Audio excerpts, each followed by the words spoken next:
Our mothers were right. Your phone is while you are lonely, sad, and unhappy.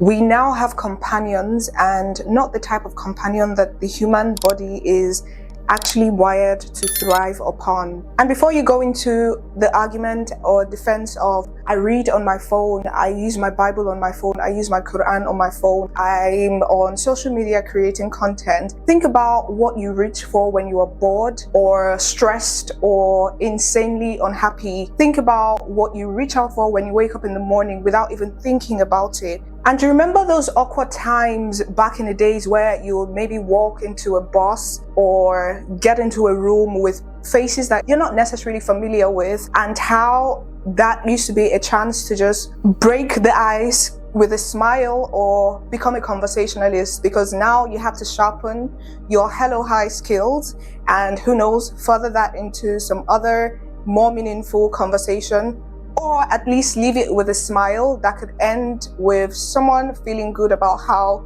someone else had smiled to them.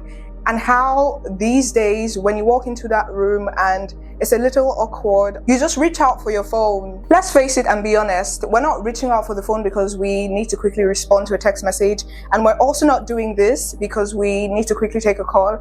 It's just that little pretense because our phone is almost all that we know. Guess what's even worse? Moments like that have now been replaced with scrolling through YouTube shorts and Instagram posts and TikTok, and we all know that you never ever get to the bottom of those. Even worse, seeds of comparison, seeds of jealousy are planted in our minds when we do those, because we are faced with snippets of lives of people that we don't know in reality, and soon enough you think that your life is not good enough, or you think that there's a standard that you have to be living at that you're not yet.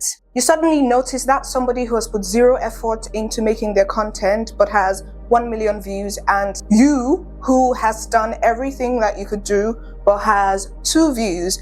And even worse, sometimes it can grow into hatred. You're hating now on somebody who has done nothing to you, somebody who's probably just also searching for the same thing as you, companionship and joy, the very voids that the phones are seeming to fill, but the opposite is what they're giving us. That other person whose life seems beautiful and all put together is just wanting to be heard and seen and just wanting to have companionship. Again, that's the void that we think that our phones are giving us, companionship. Online prostitutes, human rights activists, those of them who are on your phone and on your screens, and anyone else that you see or that we see are probably all just looking for the same thing. And it's an innate human need. We all want to be seen, heard.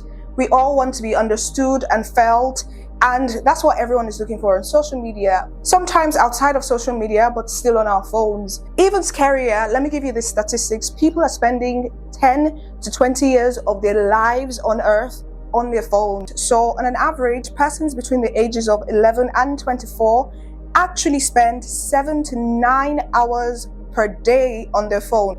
We have 365 days in each year. If you multiply the average of that, which is 8, by 365, that is 2,920 hours per year on their phone.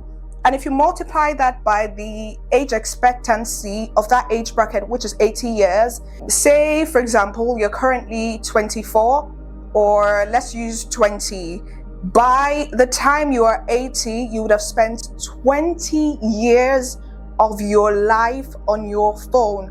2 decades, people of God. And for persons in the much older bracket, so 25-year-olds and above, less risk, but still scary, because that bracket spends 3 to 5 hours per day on their phone, and the average would be 4. So if you multiply that in the same vein, you get 1,460 hours per year, and you get 80,300 hours by 80.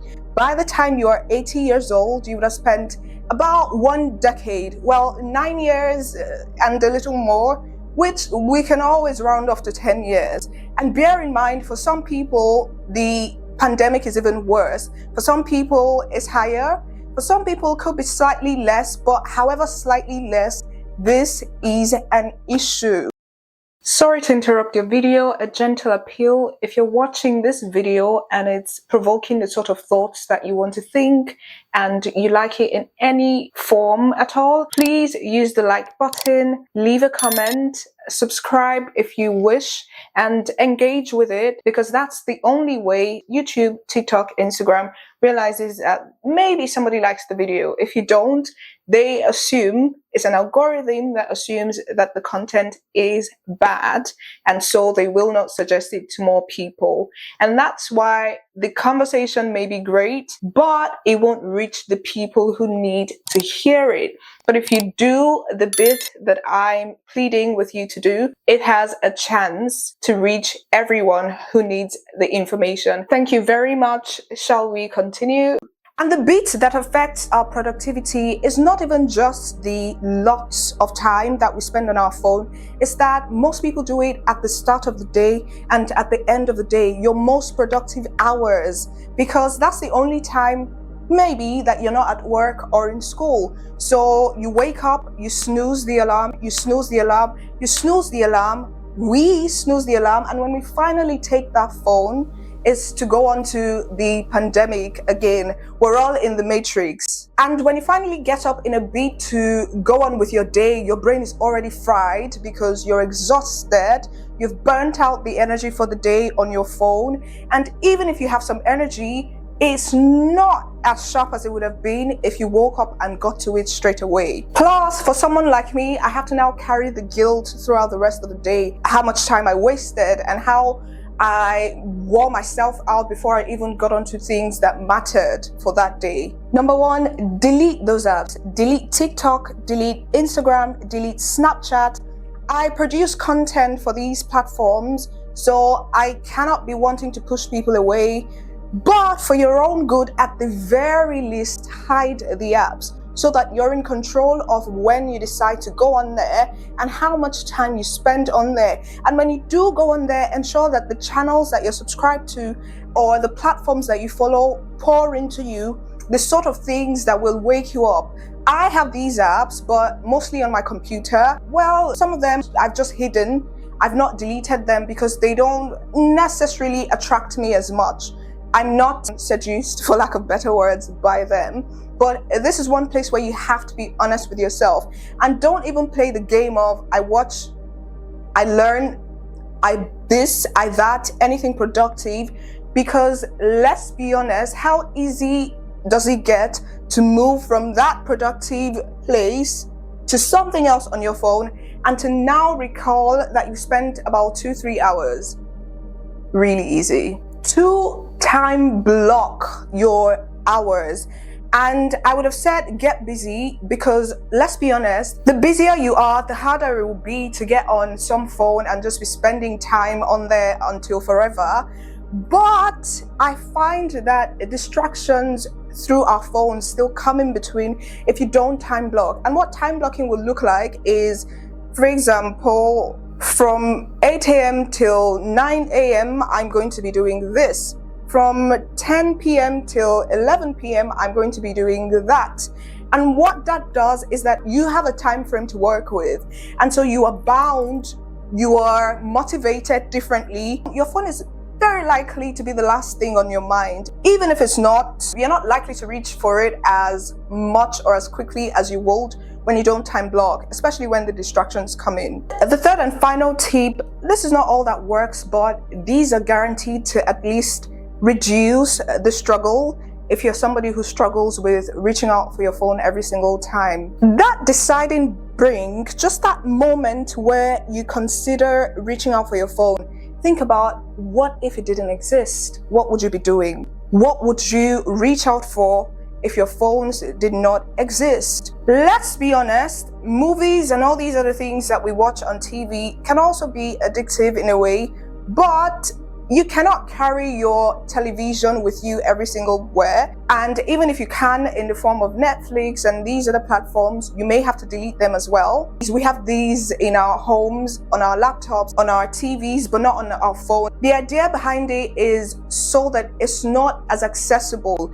The more accessible and the more reachable something is, the more likely you are to reach for it, especially when it's something that is attractive and by extension addictive. So just when you're about to reach out for the phone, think about, what if it didn't exist? I'll probably just go and watch TV. And what that will do, besides helping you detach a bit from your phone, is that you're probably going to be watching TV with a family member. And if you're somebody who does not live with family, you will either go and watch TV until you're bored and now you need to hang out. Whichever ways, you'll be spending more time with actual human being and fulfilling that innate need for companionship, with the type of companionship that the human body really needs to thrive. Thank you so very much for watching. I hope that this has blessed you in some sort of way. Don't forget to subscribe, hit the like button, leave me a comment, share your experiences with me. I'm always in the chats trying to read up and see if I'm the only one who struggles with the sort of things that I struggle with and then overcome and then come here to talk about. And let me know what you think as well. Take care, and I'll see you in my next video. Bye-bye.